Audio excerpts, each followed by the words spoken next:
Cave exploration, or potholing as it has come to be known, is a relatively new sport. Perhaps it is the desire for solitude or the chance of making an unexpected discovery that lures people down to the depths of the earth. It is impossible to give a satisfactory explanation for a potholer's motives. For him, caves have the same peculiar fascination which high mountains have for the climber. They arouse instincts which can only be dimly understood. Exploring really deep caves is not a task for the Sunday afternoon rambler. Such undertakings require the precise planning and foresight of military operations. It can take as long as 8 days to rig up rope ladders and to establish supply bases before a descent can be made into a very deep cave.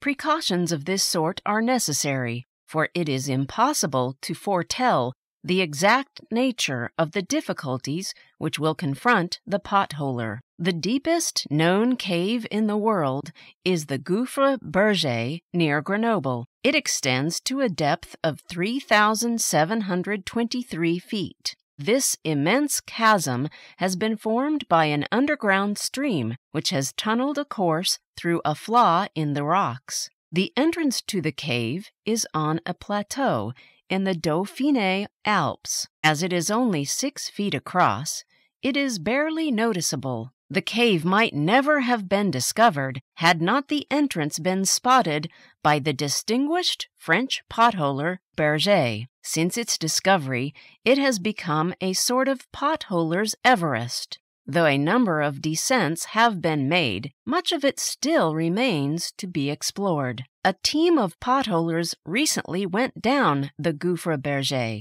After entering the narrow gap on the plateau, they climbed down the steep sides of the cave until they came to a narrow corridor. They had to edge their way along this, sometimes wading across shallow streams or swimming across deep pools. Suddenly they came to a waterfall which dropped into an underground lake at the bottom of the cave. They plunged into the lake, and after loading their gear on an inflatable rubber dinghy, let the current carry them to the other side. To protect themselves from the icy water, they had to wear special rubber suits. At the far end of the lake, they came to huge piles of rubble which had been washed up by the water. In this part of the cave, they could hear an insistent booming sound, which they found was caused by a small waterspout shooting down into a pool from the roof of the cave.